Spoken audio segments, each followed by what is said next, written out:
dipilih oleh teman-teman dan didanai gitu biar nanti kawan-kawan ini siapa tahu bisa sharing kan, share biar bisa bergerak bersama, kita ciptakan bareng-bareng sebuah ide yang luar biasa, ide yang sangat bermanfaat untuk masyarakat.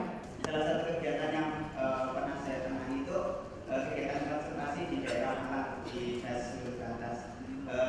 Kami kan setelah terbentuknya lembaga yang diceritakan oleh saudara Dani tadi, kita tuh berpikir kita tuh selanjutnya itu kita mau ngapain, kita sebagai seorang scholar, penerima beasiswa, apa yang bisa kita beri kepada si penyandang yang memberikan beasiswa kepada kita, terus manfaat buat orang lain itu apa?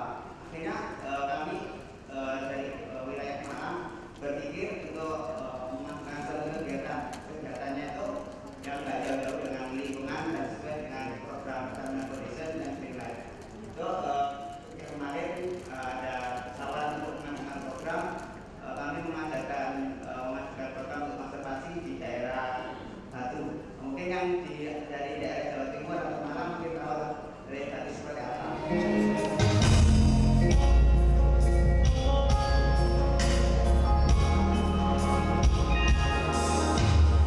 Hari-hari terus berlalu, tiada pernah berhenti. Seribu rintang jalan berliku, bukanlah satu penghalang.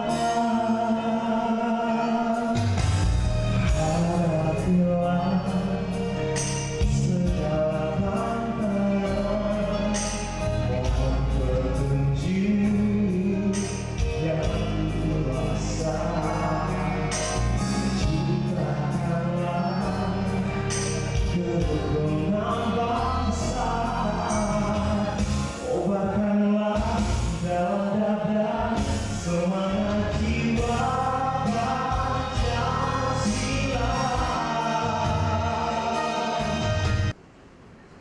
Assalamualaikum warahmatullahi wabarakatuh. Salam sejahtera untuk kita semua. Selamat siang untuk semua teman-teman para peserta pelatihan bidik misi. Itu saya baru paham sebetulnya bahwa teman-teman dari bidik misi ini adalah para pelajar atau mahasiswa yang paling enggak katanya IP-nya 3,6 ya. Di atas 3,6, sebagian besar 4. Wah, luar biasa sekali, kita berikan aplaus kepada mereka semua. Tapi ada yang tahu nggak, posisi 16 itu kan sebetulnya Indonesia dengan posisi kita yang posisi 16, sebetulnya Indonesia ini ekonomi yang lebih besar dari Singapura, dari Malaysia, Filipina, Thailand, gitu kan? Tapi kenapa Indonesia, orang-orang Indonesia itu merasa bahwa kita mungkin nggak lebih besar sebagai sebuah bangsa dibandingkan dengan negara-negara tadi itu, ya kan? Merasa kalau misalnya, ayo kita kerja di Singapura, ayo kita kerja untuk institusi Malaysia. Padahal Indonesia ini adalah salah satu daripada negara nomor 16. Itu sebabnya makanya Indonesia adalah salah satu dari negara yang masuk dalam posisi G20. Saya merasa bahwa memang dunia kampus itu adalah dunia yang paling menentukan. Saya merasa paling menentukan jalan hidup saya, yang paling membentuk diri saya pada saat ini. Karena apa? Karena di mahasiswa, dunia kemahasiswaan atau di kampus itu saya belajar bersosialisasi, berorganisasi, selain juga tentunya belajar buku, ya kan? Karena seharusnya kampus itu kan mempersiapkan Anda untuk menghadapi dunia nyata. Tapi waktu kamu akan masuk dunia nyata nanti, kamu akan sadar sekali bahwa yang namanya dunia kampus dengan dunia perusahaan atau dunia ekonomi real itu akan sangat sama sekali berbeda. Saya punya kesempatan pada waktu itu mewawancarai persis dengan kalian ini. Dikasih CV, wah Pak, ini anak pinter banget, pasti akan masuk ke Bank Mandiri karena dia IP-nya 3,8. Ya, dikasih CV-nya sama saya. Pas saya wawancara, gitu kan kita cari orang di jurusan akuntansi. Saya kasih kertas, coba kamu gambarkan bagaimana sebetulnya laba rugi dari sebuah bank itu kayak apa sih? Pos dari paling atas, kamu kan mau daftar di bank, saya bilang, kamu harus tahu mahasiswa akuntansi lulusan IP 3,7 bagaimana sebetulnya laba rugi di perbankan. Paling atas apa? Lainnya. Nomor 2 apa? 3 apa? 4 apa? Bahkan hal yang seperti itu pun anak ini nggak bisa jelaskan. Di hadapan kita telah hadir Pak Hendry Satriago yang telah kita tunggu-tunggu ya dari tadi ya. Halo.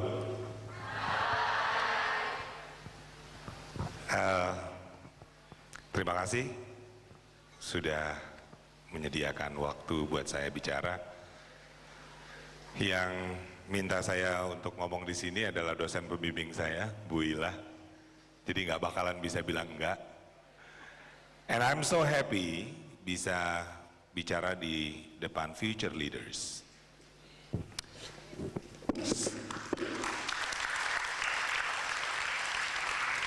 Semalam perusahaan saya, GE, dan Garuda Indonesia dan Tempo Institute baru saja menyelenggarakan acara yang namanya Menjadi Indonesia.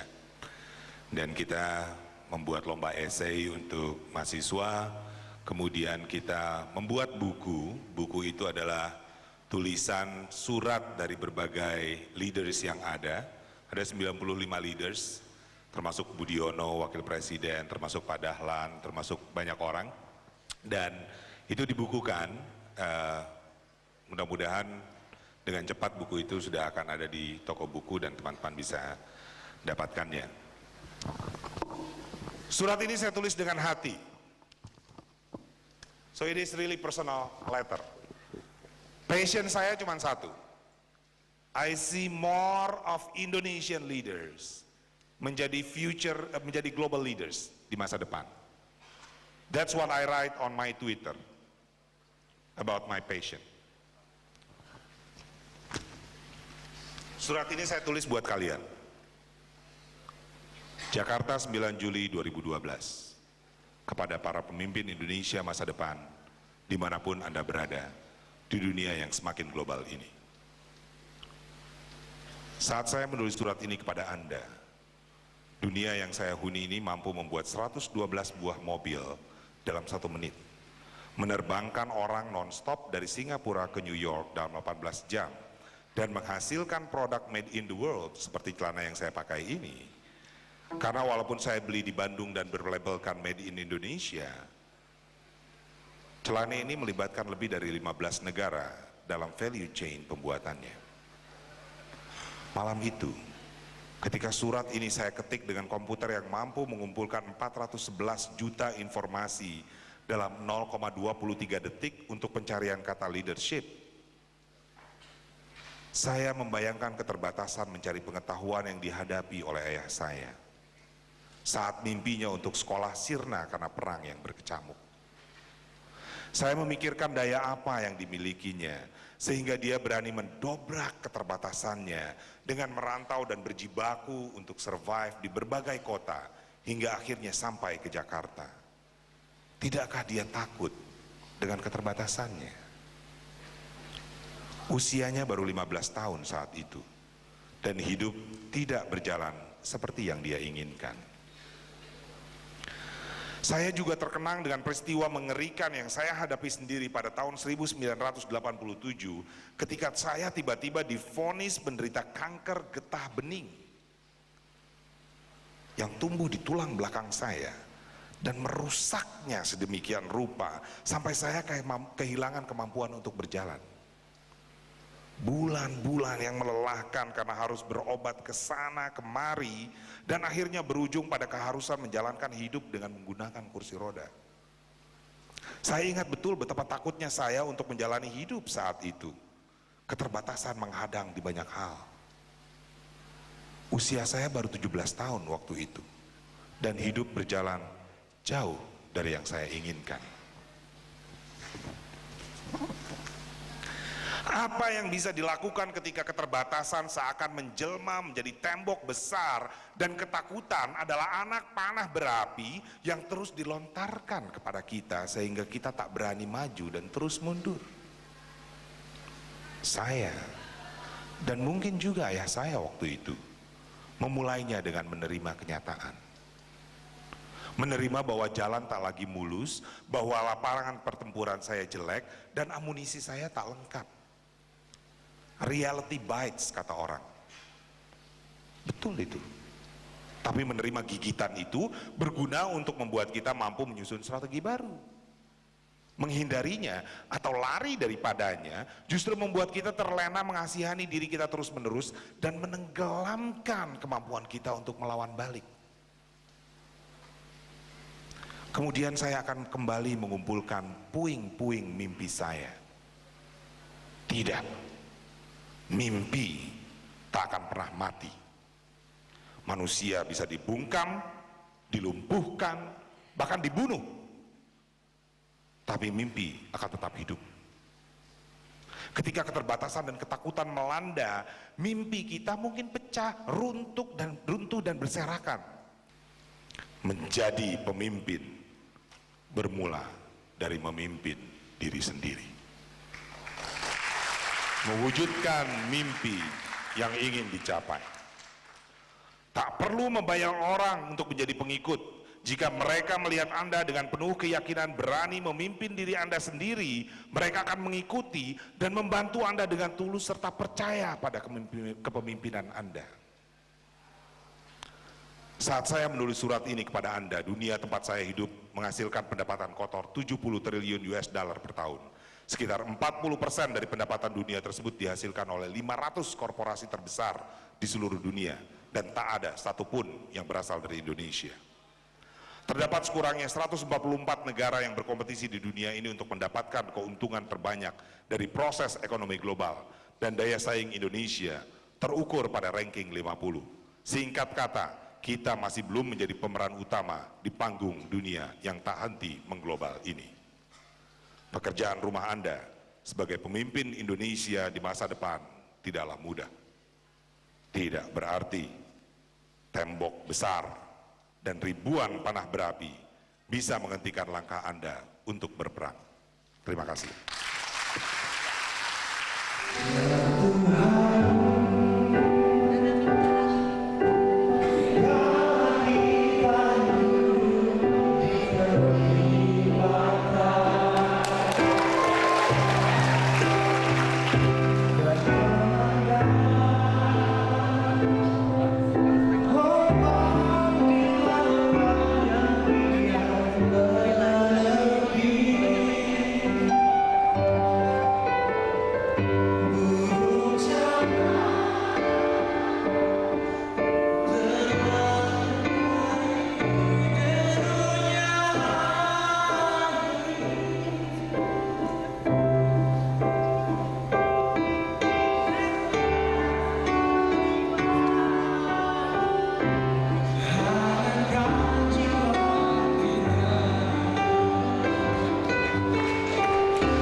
Assalamualaikum warahmatullahi wabarakatuh.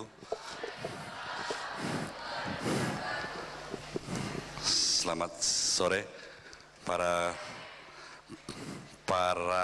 calon pemimpin.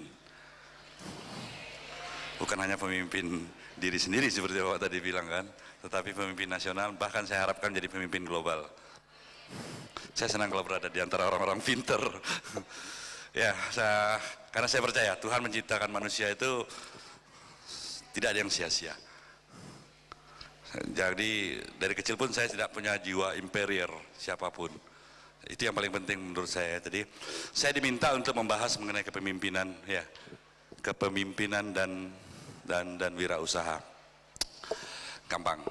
Jadi kalau pemimpinan itu saya cerita sedikit. Sejak kecil saya itu SD masuk kelas 4. Tapi kalau baris saya pengen di depan walaupun badan saya kecil gitu. Itu nature gitu ya. Saya ingin lead, saya ingin champion. Lead dan champion. Jadi kalau cukur rambut saya bilang saya mau kayak Kennedy. Itu muncul tiba-tiba. Artinya ini adalah bakat yang diberikan secara alam. Nah, kebetulan saya adalah deputi yang menangani masalah industri perdagangan di Kementerian Perekonomian.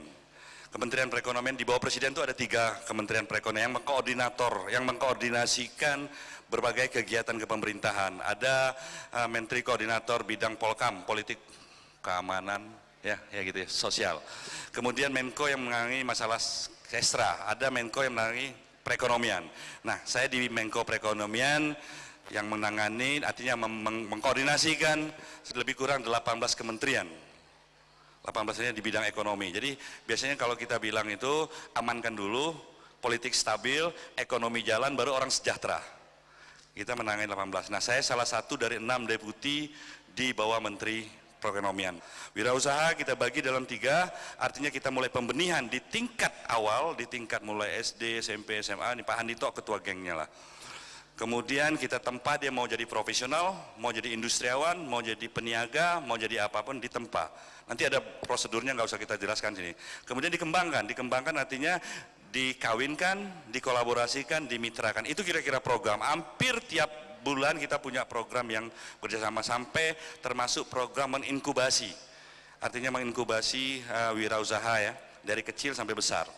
Ya, mulai lagi dari nol. Apa sih kerjaan diplomat ini? Ya kan?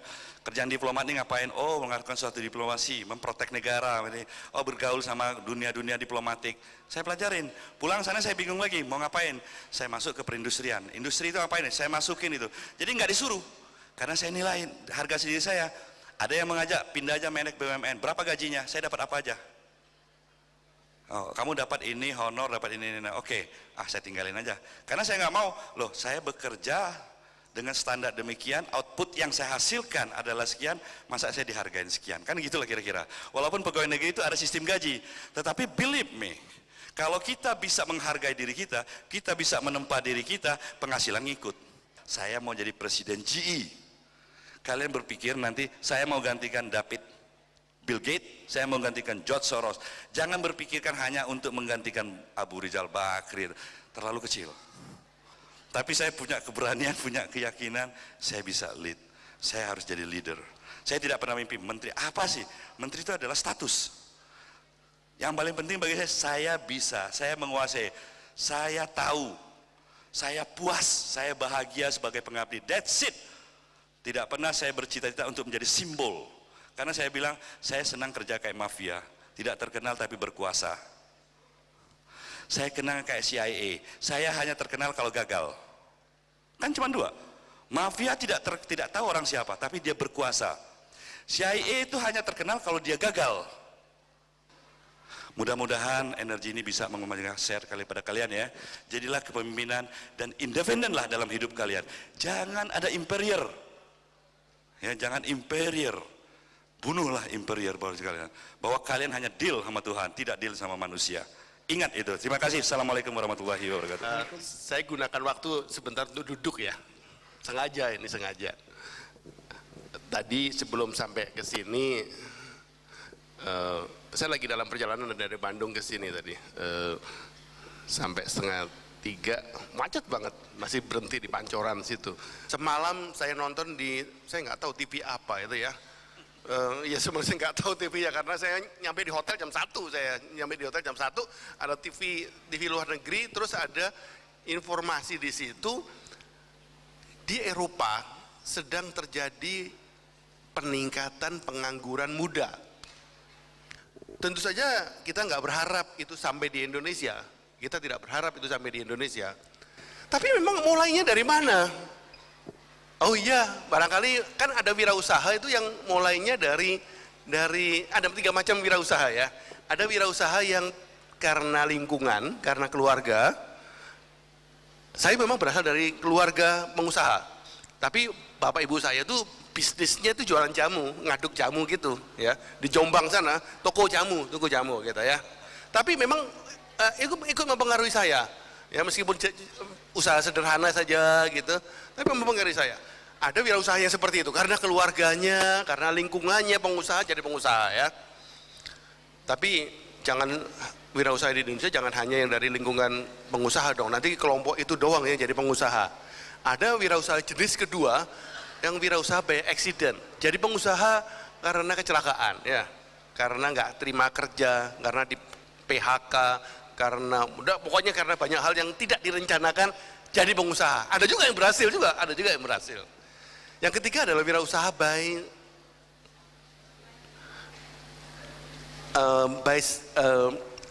design. Jadi wirausaha by design.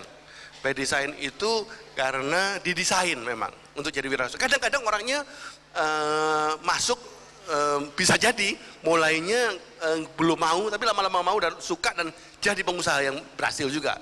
Tahapan kegiatan pengembangan wirausaha itu ada 3 macam. Satu sifatnya pembenihan, nyebar benih. Hari ini sadar nggak sadar kami nyebar benih nih pada teman-teman sekalian. Mudah-mudahan benihnya ada yang tumbuh. Mungkin di antara 500 hanya ada 1 yang pengen berbisnis. Bagus. Mudah-mudahan ada 10, mudah-mudahan ada 100. Mudah-mudahan ada 499 gitu kan. Ya jangan semua jadi wirausaha ya. Harus ada yang jadi dosen juga, harus ada yang jadi pegawai negeri juga, harus ada yang jadi ibu rumah tangga juga, kan gitu ya. Jadi ini pembenihan sifatnya, pembenihan. Kalau sudah ada yang kepengen berbisnis, langkah kedua nanti adalah penempaan, masuk pelatihan teknis. Jadi pengusaha zaman sekarang nggak bisa modalnya hanya bonek ya, hanya tekad doang. Bahaya, kalau hanya modalnya tekad doang, nggak punya pengetahuan teknis, nggak tahu caranya berbisnis, nggak tahu bisnisnya dengan baik, bisa gagal, kemungkinan gagalnya sangat besar ya. Yang ketiga, nanti kalau sudah penempaan adalah pengembangan. Bagaimana kalau kita sudah jadi berusaha, dikembangkan lagi. Yang terakhir adalah yang ini, nah push the pedal ini. Push the pedal itu kalau naik sepeda, ya mulai dengan push the pedal, kemudian konsentrasi, balance it. Yang keempat, jangan takut. Yang kelima, then you are done. Pasti bisa lah ya naik sepeda. Nanti kalau ada waktu kita akan gunakan untuk jawab. Saya kembalikan ke Pak Moderator. Terima kasih Pak. Assalamualaikum warahmatullahi wabarakatuh. Selamat sore dan salam sejahtera untuk kita semua. Bagaimana kabar? Baik. Ya. Untuk semakin segar, semakin oke, kita masuk ke materi wawasan kebangsaan. Untuk itu saya mau bagi kelas kita atau ruangan kita menjadi 2 ya. Nanti kalau saya beri kode seperti ini, saya mohon nanti dengan suara yang selantang-lantangnya. Karena Anda ini orang terbaik di kampus masing-masing. Kemudian di antara orang terbaik yang dimiliki negeri ini, Anda terpilih lagi di antara yang terbaik sehingga bisa hadir di acara ini. Tepuk tangan dong untuk Anda semua, luar biasa ya. Jadi kita sebagai pribadi harus punya rencana. Tapi juga sebagai bangsa, kita juga harus punya rencana. Oke, siap? Untuk itu saya mengajak kita semua berdiri. Yuk kita berdiri semuanya ya. Biar kita semakin segar dan juga kita lihat betapa luar biasanya Indonesia. Silakan. Kita nyanyi bersama.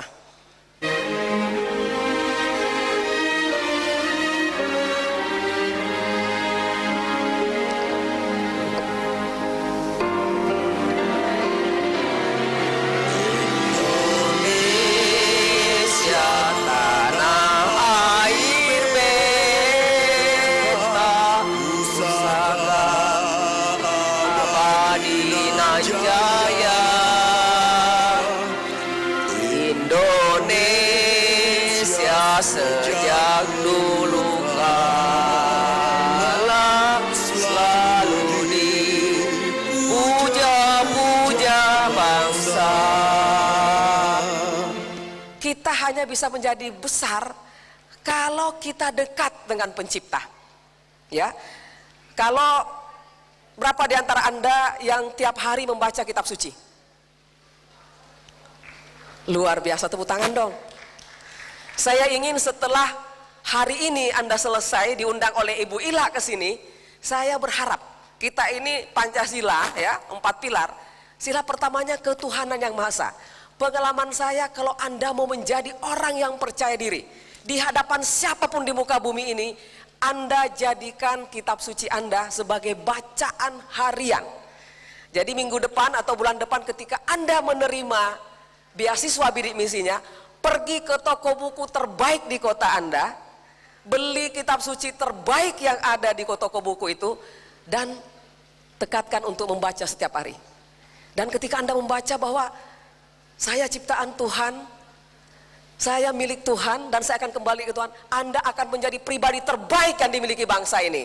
Yakin saya, ya. Biasakan, kalau Anda biasakan, tekadkan, tulis, Anda biasakan 40 hari berturut-turut, itu akan menjadi sebuah kebiasaan yang Anda tidak akan lagi meninggalkannya. Dan yakin saya, bukan hanya Anda akan terbaik di Indonesia, saya membayangkan Anda akan menjadi terbaik di muka bumi ini. Indonesia insya Allah ya, tahun 2045 ketika Anda dari sekarang sampai tahun tersebut, Anda akan menjadi orang-orang terbaik, orang-orang terpilih. Bangsa ini kalau karakternya bagus, kalau kita bisa berhubungan baik dengan orang tua kita, itu juga kita bisa berhubungan baik dengan teman-teman kita, keluarga kita, saudara-saudara kita, hanya itu bisa membuat bangsa ini besar. Jadi